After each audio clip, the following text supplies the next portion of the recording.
So here are the five key things that I feel has really helped me in my journey to where I am now. And I'm still learning, right? So this is definitely quite a cathartic experience for me as well, because I think as I was pulling this together, it was a nice reminder for me to think about how now I need to do more of these.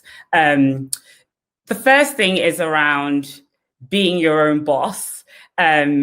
And it's really about how you interact with senior stakeholders, whether that might be your manager, in a way that works for you and for them. How do you own that relationship? The second is around personalization. How do you move beyond what might seem like a formal, cordial, superficial relationship? How do you move beyond that transactional boundary to a genuinely deeper and more personal one?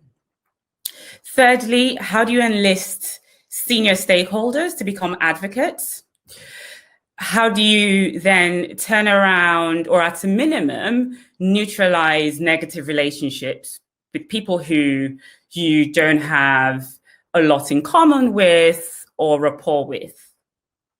And then finally, how do you continue to ensure that you bring your best self to work, albeit in this new virtual world that we find ourselves in?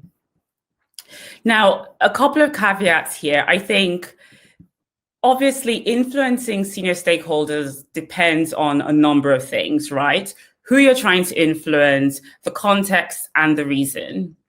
If you're dealing with a malicious boss versus a client who's really difficult.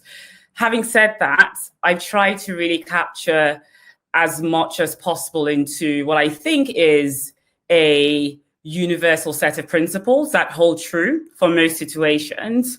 And I'll also focus on career progression in a broad sense. So it could include promotions, it could include getting new projects or trying to sell a particular idea.